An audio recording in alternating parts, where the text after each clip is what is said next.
Hey everybody, thanks for tuning in to Outdoors International. This is Cory and today we're doing something a little different. We're talking to Jess Smith. She's the owner of openheartspace.org.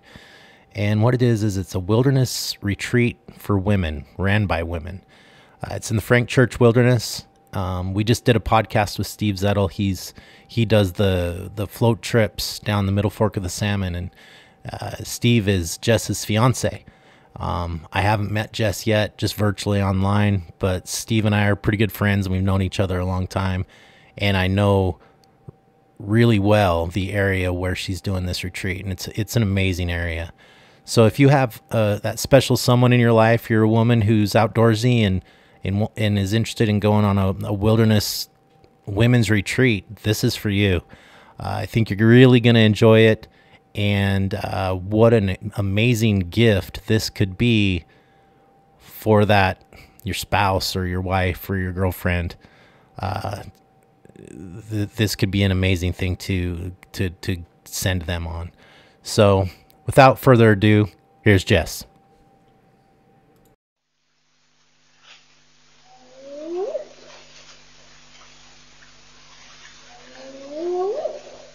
Outdoors International. Live like you mean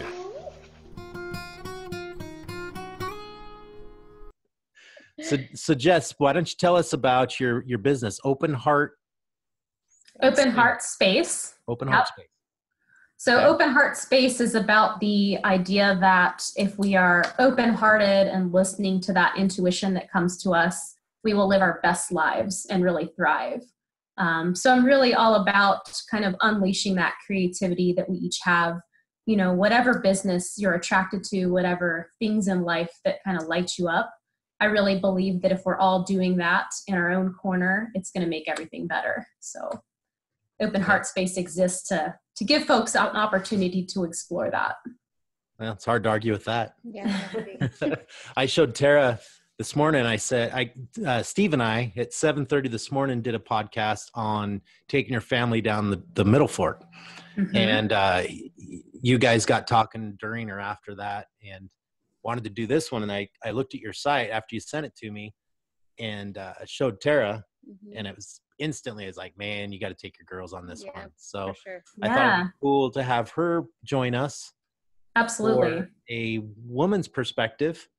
And she can ask those girly questions. I'm just going to want to know how good the fishing is.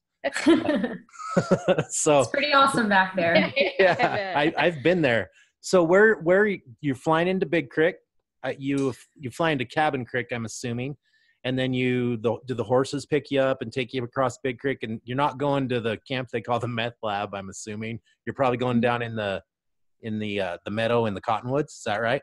We are, yeah. So we're certainly located out of Chalice. We corral all our guests in Chalice, and then we have a really great backcountry flight into the airstrip there at Cabin Creek, which is right on Big Creek, and that is the largest tributary to the Middle Fork of the Salmon River, kind of Idaho's crown gem. Yeah. Really just a cool experience in and of itself flying in. You get to see some really neat stuff. And then we do have the horse taxi pick you up, so it'll help get your gear and yourself to the camp, which is located in the pines and kind of nearing a meadow right along the river, which is really special, beautiful area. It's not a long ride, 30 minutes or so, and that's optional. If folks are loving the horse experience, they can jump on. If they're not, their horse can be their chauffeur and take bags to camp, and that's where we have our week. Right. And cool. We didn't even talk about what it is. This is it's women's only, right? It is. It's women run and women attended. So that's kind of a special and unique offering for the wilderness in and of itself. Yeah, for sure. So even the guides, the counselors, everybody, the cook, everybody's a woman. Yep. In there. Awesome. Yes. That's cool. Yeah. All staff are women.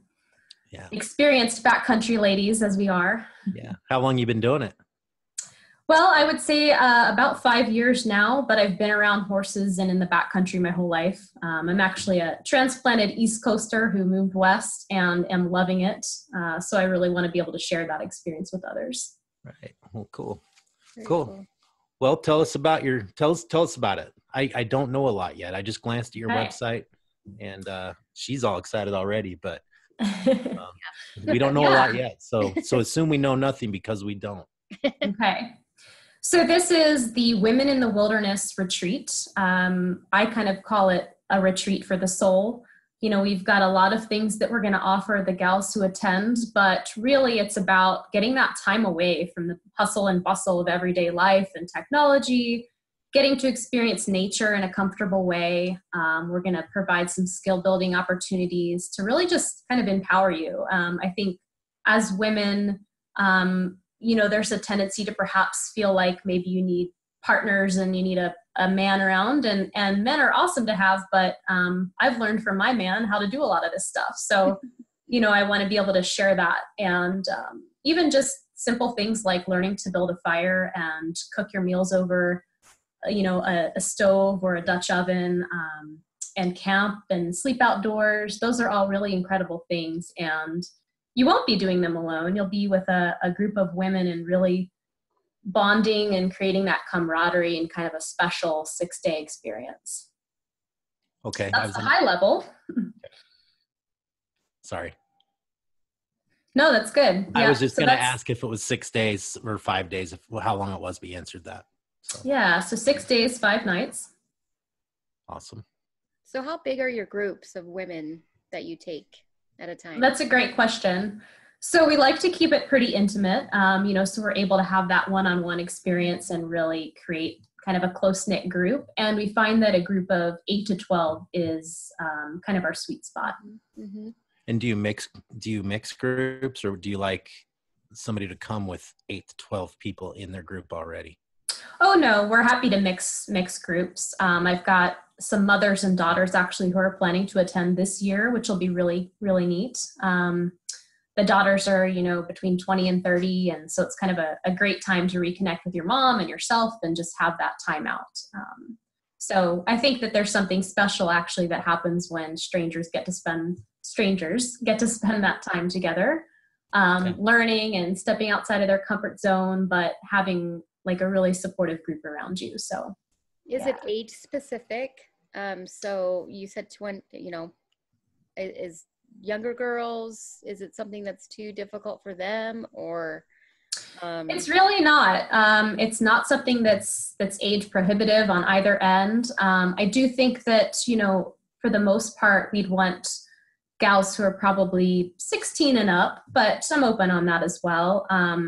Truly one of my inspirations for beginning this retreat was I had a lot of women who were kind of in their more mature years, and I, as a younger person, saw how much they offered in the world, in their relationships with me, and just they were wonderful mentors. And I kind of found them having experienced the earlier part of their life and wanting to find that next step.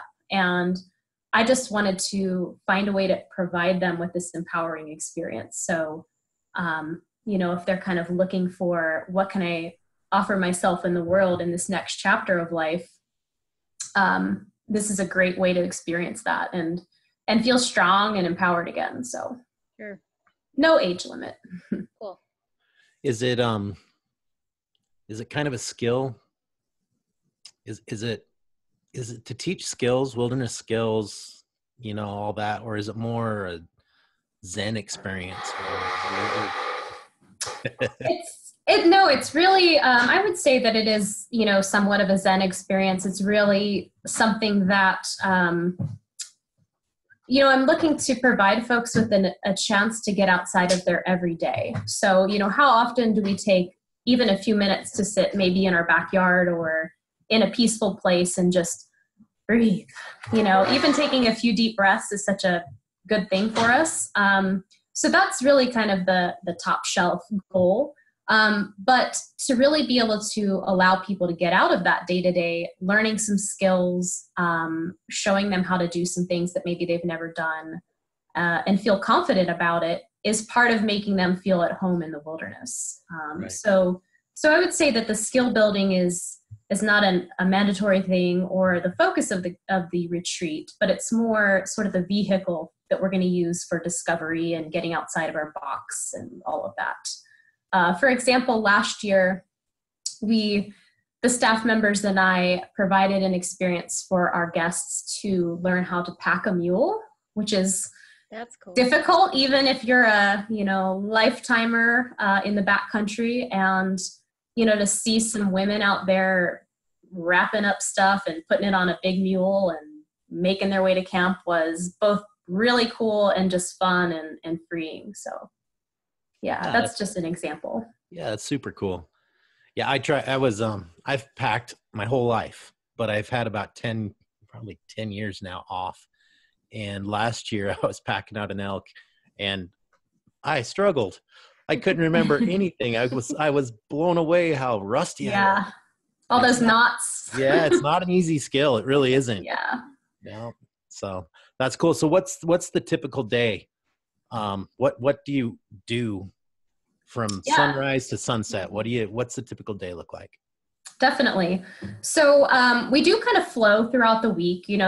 There's some days where we're all keyed up and we need to go do something physical. And then there's other days where maybe we're feeling kind of reflective and we want to just relax and enjoy that. So we really allow the flow of the whole week to be flexible. But a typical day would be myself or one of the other staff members gets to go wrangle the horses because they're at liberty, which means totally free and wild in the backcountry. So we bring them into camp and get them going. And then we're cooking breakfast. So this will be a great opportunity to involve the guests. Everyone will kind of have like a little task of the day. And I have to say the menu is one of my favorite things, but we'll touch on that later. So we eat breakfast, we'll have some discussion, and then we kind of treat it like there's an early part of the day and a late part of the day as far as sessions go. So perhaps that day we'll go on a hike and then come back for lunch, or we'll do some sessions with the horses in a little kind of a round pen area that I'll set up, just a little corral. And we'll chat about that as well. The horses provide a pretty cool learning experience back there. We also have Qigong, which is like this really nice, gentle movement practice, somewhere between meditation and yoga, but it's a really nice, easy blend of that. And it's a beautiful thing to get to do in the meadow or on the river's beach. So we might spend an afternoon doing that, journaling. And then there's fire making and dinner. And typically after dinner, we'll have some more discussion and connecting. And then often we'll go out in the meadow near camp and maybe do kind of a cleansing ceremony, let go of all your stuff you don't want to take back to your everyday life. And some fun gal things, which I can't disclose. Yes. Yeah. Stargazing, dancing around the fire, fun stuff. Cool. Very cool. Cool. Yeah. Do you fish? That's a guy thing to ask. I realize that. No, It is. I totally would Actually, yeah. No, we host our fish camp in the same location. So right along Big Creek, it's an incredible fly fishing opportunity. That in and of itself is pretty empowering as a woman to be able to go out there and fly fish. I caught my first cutthroat last year, and that was really cool. So beautiful water. Yeah, it is. And the fishing is just incredible there. Yes. I don't know that it could be any better anywhere in the world. Yeah. It's And it's a amazing. beautiful time of year. The water's really refreshing and the weather's warm and it's just really nice back there. Yeah. Cool. Wow. So, That's great. what are your qualifications? You're just not a bunch of women going out there and having a good time. What are your qualifications? That is true. So I grew up around horses, but have kind of, that was on the East Coast. And as I moved west, I've kind of taken that to the next level because certainly horses in the West, in the backcountry, are a whole nother thing. So I've been packing with our outfitter for quite a while now and very comfortable with that. We have incredibly gentle and worthy horses and mules that we work with. I'm actually an equine facilitated learning coach, which is a mouthful, but essentially means that I work in coaching people and horses together. So that does not mean that you have to have any horse experience. It's really just using that sentient nature of horses being very sensitive kind of reflect back where we're at the time. So it's a great coaching and learning experience, and it's just really fun to get to be around them. I also work as an employee wellness specialist for an animal welfare organization, in addition to my backcountry duties, and am also a certified health and nutrition coach. So really love helping people meet their goals kind of across the board, whether it's finding just the right nutrition plan that's going to work for you, or even just taking a big picture look at your life and say, what are my real goals and how am I going to meet them, so I can be my best me. Right. And how many guides would you have per guest? What's the ratio there? So typically we have three female staff members, including myself. Everyone's extremely experienced in working with livestock in the backcountry. We'll have qualifications such as, being a professional U.S. government horse mule packer for the Forest Service, certified Qigong instruction, taken tons and tons of groups and guests into the backcountry on educational trips. So everyone in our group's really comfortable with doing all of that, with managing the people and the horses and the backcountry, and pretty great. Okay. Awesome. Why don't you walk us through, do you have any questions up right now? Off the top of your head? You're good. I was looking at your site, and it looks like you have a number of different packages. Why don't you walk us through those? And Todd, could you bring those up as she's talking about them, please? Yeah, so I would say that the sky's the limit with these types of retreats, where, as Cory, you suggested, we do fly fishing trips. We can also do pack trips. One of the things that we do is we have to bring our horses into the backcountry. So there is the opportunity for guests to come along on that, and it's approximately 25 to 30 miles riding along Big Creek. Really kind of a gentle trail ride. You can fish your way down, you can walk, you can hike, you can jog, you can use the horses. Last year, we did a really incredible pack trip with father and sons, but this would also be a great experience for women. And just seeing the terrain each day and popping up camp, kind of, we had everything we needed, but being a mobile camp, it was really cool to see how light we could travel and be really comfortable and stay in a new spot every night. So that was really special. And I would say to women thinking about, one of these types of experiences, the Women in the Wilderness retreat is really a great all around experience to get to try this out for the first time. So come and experience that. And then, really the sky is the limit with creating kind of a custom trip. If you had a group of ladies that were interested in something like this, we could really format something just for you. Okay. And was it your, which page was it? Our mission that shows the different. It is. Yep. Our missions will kind of show our mission. And just that general page there.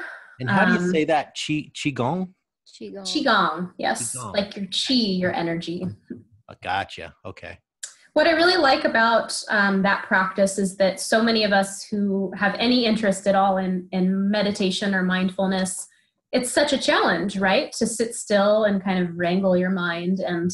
And yoga is sort of the other extreme because we're twisting our bodies all around, and it's wonderful. But what's great about Qigong is that it's kind of these nice, gentle movements. It's a balance of kind of calming your mind and moving your body. So it's just a really fun thing to do in the backcountry in such a beautiful location. And for any of these things, there's no experience needed. It's not mandatory. It's just a really cool way to kind of unplug. Right. Neat. Do you guys go, I'm trying to think of there's so many cool things about that area. Do you go look at the fire pits, the Native American fire pits that are in the meadow there? I'm assuming you go look at those and we did a hike. Yep. We make sure we go on a hike so you can kind of get the lay of the land. And so the pit house depressions, we do get to see those. Those are actually in a meadow near camp. So we're careful not to sit or walk or sleep in them. But it's really neat to get to see that Native history that's so close to us. So there's, getting the lay of the land in that way is really great, and seeing some of that. Cool. I would also say for the horse stuff, the horses get us to camp and they help support getting our goods to camp and our people to camp.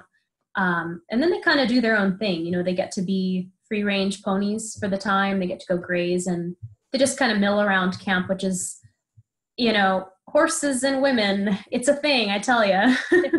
It's even true. even if there's a little level of fear there, what's really great is our guys are just so gentle. They provide this really cool opportunity to step beyond that fear and just be comfortable where you're at with them. We don't ever ask anybody to do anything they're uncomfortable with. They don't have to ride.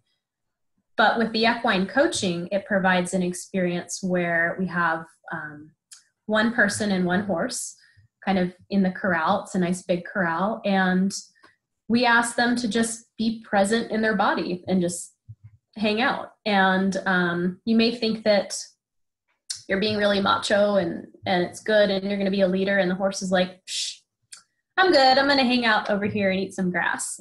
And then we do, some breathing exercises and see if you can kind of transition what you're feeling into being even more present and more relaxed. And it's remarkable how many times the horse will stop what they're doing and look at you and go, oh, there you are, and walk over and, check you out. Which, if you've ever had a 1,200-pound animal choose to come over and hang out with you on their own with no cookies, it can be a pretty special experience. So.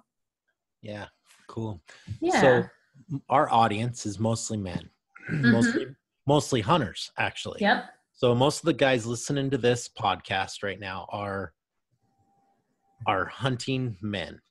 Yes. And what would the pitch be? What would your pitch be to them on why they should encourage their wives, yeah, girlfriends, daughters? Yeah, or surprise them. Yeah. Surprise them with an awesome trip. That seems like a pretty cool gift to me. Yeah. Absolutely. I would be over the moon, if I had that experience pop up for me. Mm-hmm. I would really say that my experience with a lot of hunters, I've been on many of those trips, packing and supporting the hunts, and it's really a cool experience, is that I've experienced a lot of men really appreciating the outdoors and the wildlife. I think I've been pleasantly surprised with the clientele that we've worked with. And so, I see that from the male perspective, and I want to see that same love and appreciation and freedom with women. I kind of always wonder, do they go home and get to share those experiences with their gal or their daughter or their wife, and do they understand? I don't think they would. I don't think they do unless they could experience themselves. Mm-hmm. Exactly. I think they think that. It's my impression as a man that hunts, you come home and try to tell people that maybe aren't hunters. Yeah. How awesome it is. And they just don't, You can't.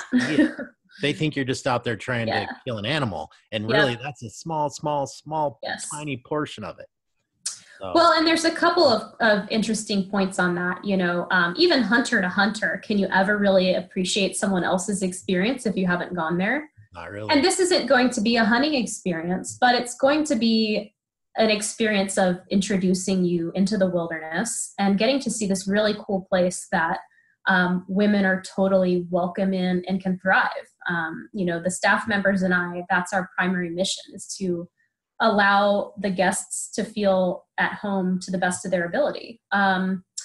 And, I grew up with a father who hunted out west when we were back in Virginia, and I always heard his tales and stories. And now I can really appreciate the magnitude of what he was experiencing in some ways. How crazy it is to be back there with horses and on the side of a mountain and cooking over a fire and sleeping under the stars and all of those things. So I would certainly say to those men and those hunters, this is such a cool way to share some of your experience with your the women in your life at a level that they might be comfortable with. It's not asking them to go shoot the moon. It's just getting a really cool time in the backcountry. And the other really fun thing is that we get to eat some of the the wildlife that that that they're familiar with. So Right. some of the menu items that we did last year, we are going to learn about wild edibles and berries and plants and all that kind of stuff, but don't make any mistake, we eat really well.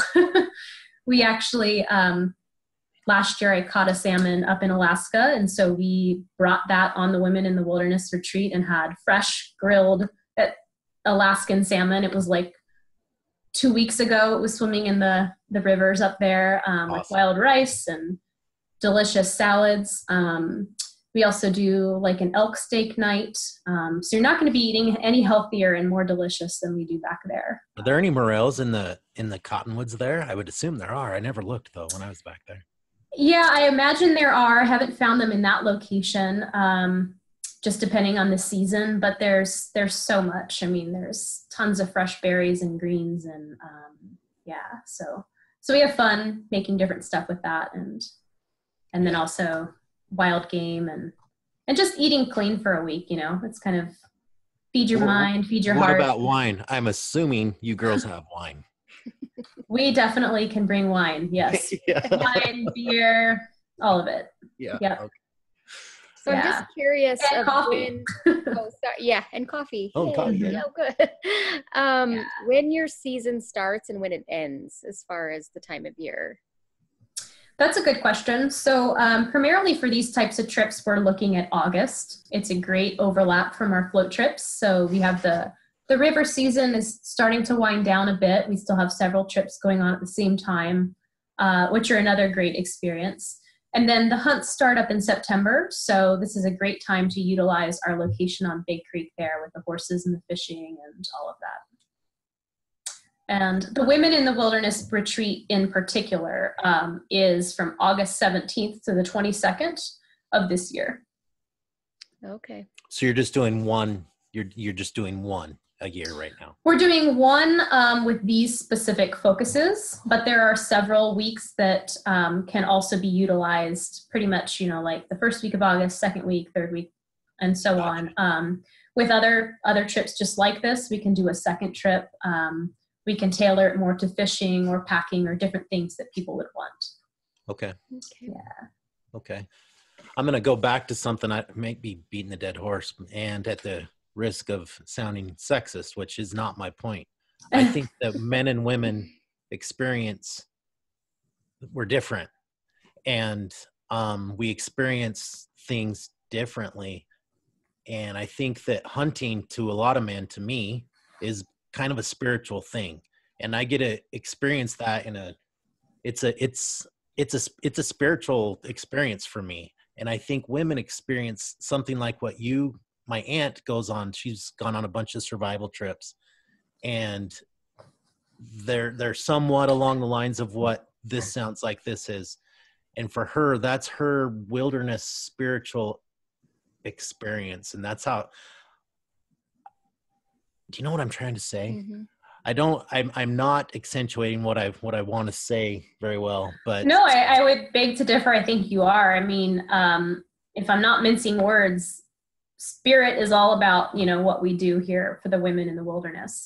It's all about kind of that time for soul searching and just getting to connect and be introspective a little bit and maybe reconnect with a part of yourself that you never knew was there, or perhaps it's a part of you that's kind of been on the back burner for a while. This is all about taking that time out and that break for you. So, going back to if someone was giving this as a gift, if a hunter was giving this to the women in his life as a gift, I see that as just the most huge thing. It's a validation that, hey, you matter and you get to experience this and explore that space within yourself as well. right. For me personally, that's exactly what it is. It's really grounding, and it helps me to focus on what I really want to be doing with my life and how I want to be living. So I think going without, so it's not a couple thing. You're going for yourself. Yeah. You're going to experience that for yourself instead of how someone else wants you to experience it. Absolutely. And I think that's a big deal. I think I like that. Do you have a lot of women that come by themselves, or is it mostly groups of relatives or friends that do it? I would say a mix. We've got single gals who are interested in exactly what we just talked about. Like, I just needed to take some time out for me and this looks perfect. Or, gosh, I've really wanted to try and experience something new and feel more at home in the backcountry. And hopefully this will be it. And then I have other kind of friends and mothers and daughters and stuff like that. So it's really anything goes. Yeah. Okay. Cool. Great. What's the cost? We haven't talked about that, have we? We haven't. Nope. So for the 5-night and 6-day retreat, the cost is $1,750. Okay. And a $700 deposit reserves your space. Does that include the flight into Big Creek? It sure does. Yep. Okay. So this is an all-inclusive trip. You just need to get yourself to Chalice, Idaho, and we'll take care of the rest from there. It covers food and camp gear and your flight in and out and all of that kind of stuff. You just bring your personal effects. Awesome. Yeah. That's a good deal. Yeah. So how'd you meet Steve? On a river trip. Yep. Okay. Going down the Middle Fork with actually, funny story, my aunt, who had been going down the Middle Fork with him and his family for quite a few years, had just kept telling me I had to come out and experience it. And finally she convinced me, and I took off the time, which at the moment was like pulling teeth to take off that time from work. And now I can't imagine not doing it. Right. So I came west, and 6 months later I was moving west, and oddly enough, she was kind of one of my chief inspirations for creating such a retreat as the Women in the Wilderness. Okay. I saw her as somebody who was looking for that next step and was super adventurous and willing to just go for it. And I kind of wanted to provide her with these empowering experiences that I had come to know, and kind of give her that, like, you can do it. You've got something to offer us and we want to see it. So kind of unleash your inner self. Yeah. Well, very cool. Wow. Very cool. Do you have any other questions, Tara? I don't think so. You still thinking it's a good thing for your daughters? Yes. I have a whole group of people I'm going to be involving now. So Awesome. Yeah, I'm excited. Oh, that'd be wonderful. We'd love to have you. Are you booked for this summer? We're about half full. So we're getting down to the wire. If it seems like something that is going to be of interest to you or the women in your life, by all means, jump on it. And we're booking for 2020 as well. So the sky's the limit. And then we can also, utilize the other weeks in August if we have folks still wanting to sneak in this year. Okay. Yeah. Awesome. Do you have anything to add that we missed? I will say that last year was pretty special. I feel like we heard every animal call that you could. One morning we had just finished our coffee and we're about to head out and grab the horses, and we all got really quiet, and we heard this lone wolf right near camp. Wow. Just howling, which was, like hair on the back of your neck, but in a good way. I mean, it was such an incredible primal experience for all of us, just gals standing out there and hearing that. And we heard elk bugling, every manner of eagle and osprey. And it was just pretty awesome. So how cool is that? Sounds amazing. Yeah. We were was it last year? 2017. We went to Africa, and the last morning, the very last morning, that day we were going out we were flying home. And I was actually still asleep. And she wakes me up. She goes, listen. And I listen to this lions. Ooh. Wow. Yeah. It was so cool. Yeah. It was amazing. It was an incredible, awesome experience. But wolves are kind of the same thing. I'd put them right there with lions. It's so neat to hear wolves, and it's just, you can't even explain how awesome that is. It's a great sound. That's certainly on my bucket list. I'm not sure. I always clarify, like, I'd love to hear a lion roar from the safety of right. Like, We were in a very, very comfortable sweet. But mind you, he sounded very close. He was Yeah. close. It sounded like he was just quarter outside. mile away, maybe. Yeah. Cool. But it was cool. Yeah. Very cool. Yeah, I would just close by saying, we can say all of the really fun, cool things that we offer when you come out for such an experience like this, but there's always that something else, and I think that last year we really experienced coming away with almost this just kind of magic from all the cumulative experiences we'd had from 6 days together, just in that beautiful environment and getting to slow down and learn and stretch and grow and sleep really well and eat really well and laugh until we cried, kind of a thing. So, summing it up, I would say there's always that other piece, and that's what makes this week the most special for me each year. Awesome. Wow. Yeah. I can't wait to plan it. Yeah. I'm Hey, coming. Jess, would you like to recap with some of your pictures? Absolutely. That'd be great. Yeah. Why I'll don't you? pull them up and you can maybe narrate us through them. That'd be wonderful. Do you want to start in the beginning or do you want to start somewhere in particular? Yeah, actually, we can start right in the beginning. I think that's a good flow. So this is us in the backcountry plain heading in. It's a nice small little thing, but we have it packed to the rafters back there. This is a few of us right there at Cabin Creek. Actually, that's the staff members. Yeah. And that's where you land, and the horses will pick you up, right? There's a hitching rail right there where they are. Yep. And the horses will pick you up right from the plane. You'll get on the horses, you'll load the mules, and then you'll ride a half hour in, right? Correct. Yep. Yeah. You've been there before. It is like I've been there. And that's actually on the way to camp right there. So we've got some mules loaded, as you see, behind one of our staff members, and she's heading into the creek. Hey, Jess, area. did they burn down those Forest Service cabins?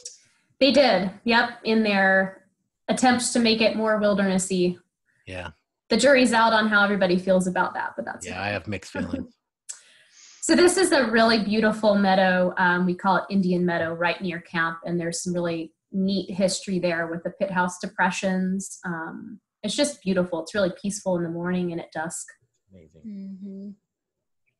Mm-hmm. Last year we did a sit there. I've kind of got my little Manny and rug and journal, and we just kind of went out in the meadow and spent some time journaling, and it was really nice. There's my partner Liz and I. We were leading some qigong that morning from the meadow. Doing it on the Mannies, that's awesome. Yeah. Yeah. And there was our most popular meal. So that's our wild salmon and fresh veggies and wild rice. It was super yummy. All camp cooked, mind you. So over the fire and Wow. yeah. It's a little more qigong. Our dog is there in the middle. She's doing her best. That's great. It's just such an incredible view to get to wake up to. Same spot, little sunrise sit we did. And this is we're riding the ponies across the river. Heading on a little trail ride there. I will say riding horses across the river is even just in itself kind of a cool thing to ride them through that water. And so there's a little bit more kind of a relaxing afternoon by the river. There's this really beautiful beach there, so we're doing a little more qigong and just letting go of stuff. And there we are, moving stuff into camp. So that's Ace. He's one of our awesome ponies. He's loaded down with duffel bags.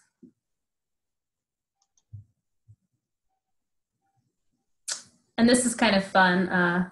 This is when in the evening the horses get to be turned out and be wild. So they're taking a tour of camp. Where do your horses come from? Are they rescue animals or personal? It's really a mixture. Yeah. If we find somebody who's, our main focus with our stock is to make sure that they're just gentle and worthy. So they're going to be really docile and friendly. So it's kind of a hodgepodge. Right. But we've got a great herd. They stick together and they're all really great. They all have their own personalities. There's a little breakfast. We've got some granola and fresh fruit and coffee. And I think we were debriefing some dreams that morning, which was kind of fun. We all had really crazy dreams the first night.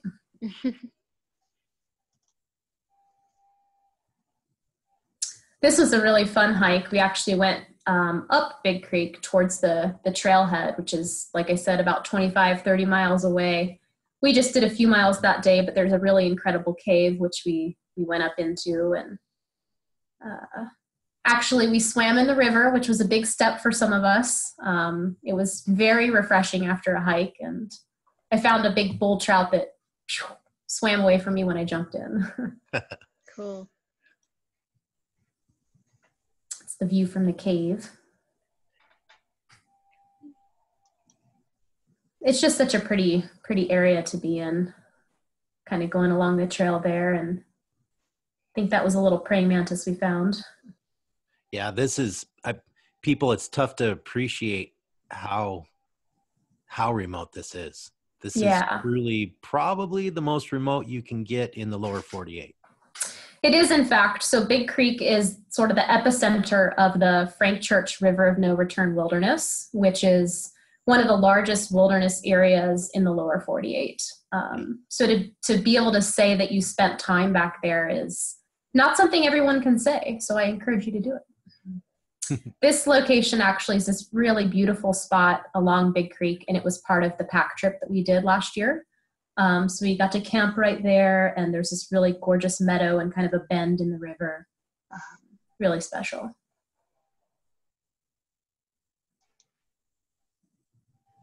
There's the and those are some morels. Actually, so one of the staff members had found those, and I don't recall if she found them along Big Creek or not, but she brought them to our little foraging session. And are those rose hips, or what are those up top? Yeah, so it's a mixture of rose hips and gooseberries.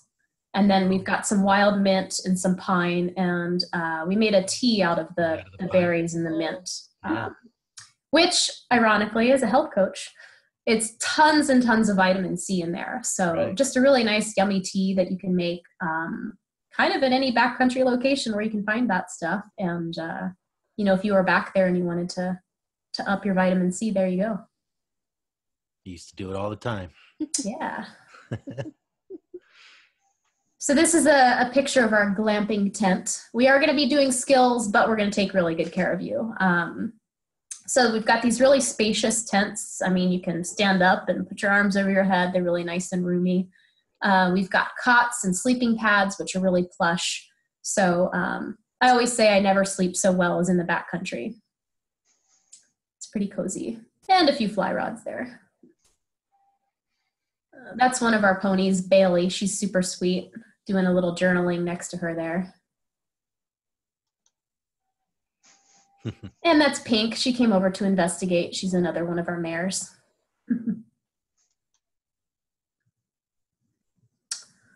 So there's actually one of our guests. This was sort of the first time she'd really gotten to spend a lot of time around horses. And by the end of the week, she was just feeling really comfortable and able to go catch them and saddle them up and do different things with them. So it was a really cool experience for her.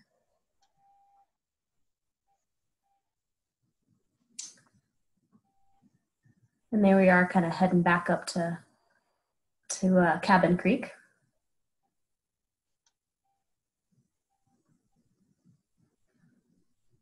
It's a good picture of us gals.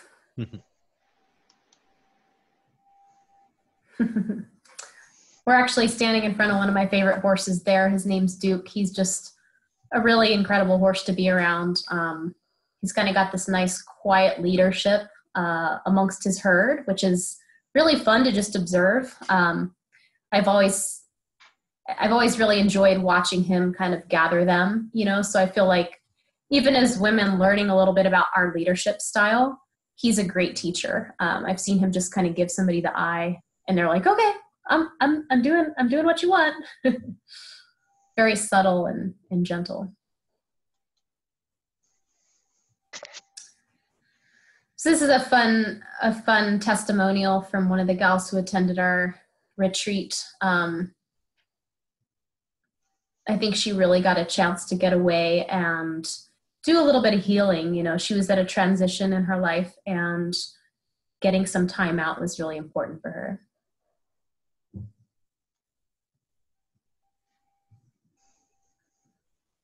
And I love when this was shared with us, because this testimonial here kind of sums up, you know, one of the goals I have for folks who attend this is, you know, yes, we're taking a time out and we're getting to play and learn some different skills, but if you feel like you actually got something that you could take back to the day-to-day, you know, the real world, whether that's just reminding yourself to take a deep breath when stuff gets crazy, I think that can be life-changing. You know, it might seem subtle and small, but, you know, when you're in the heat of battle and you can just go, okay, I got this, that can be powerful.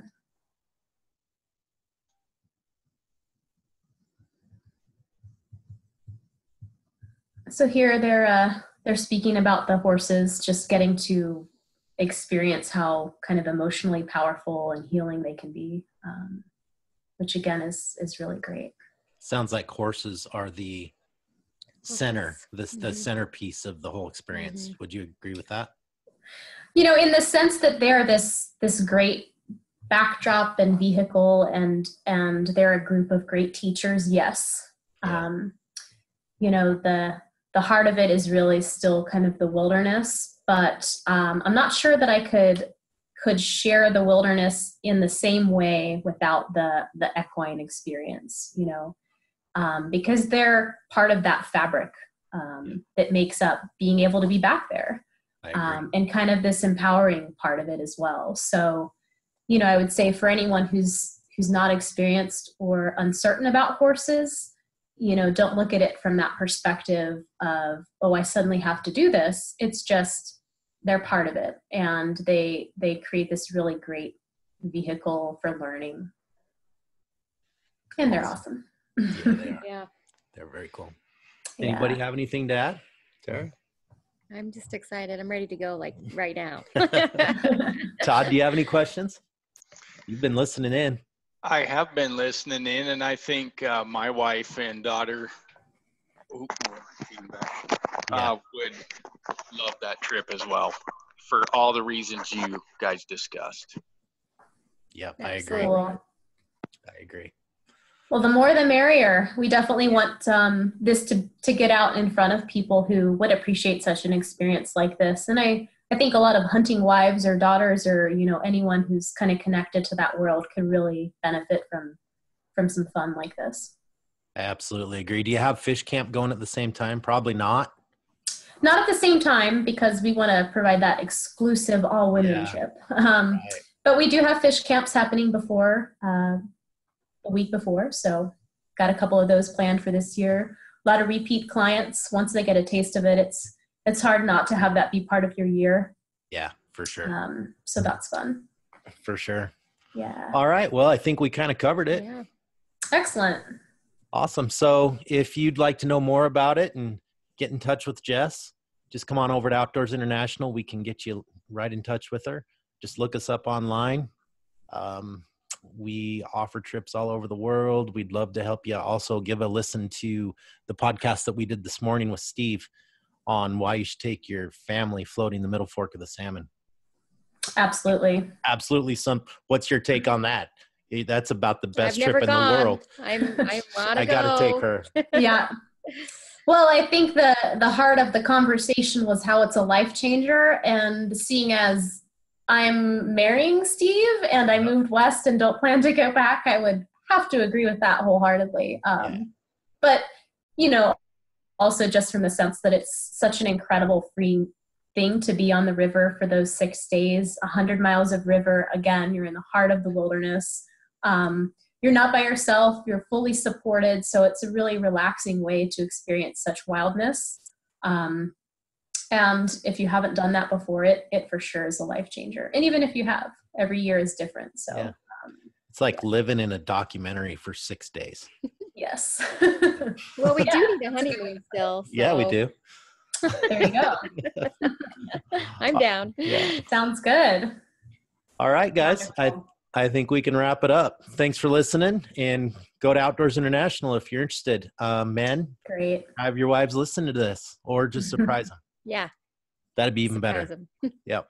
Love Thank you, Jess. it. Thank you much. Thank you. Appreciate it. Great. Bye. Bye. Outdoors International. Live like you mean it.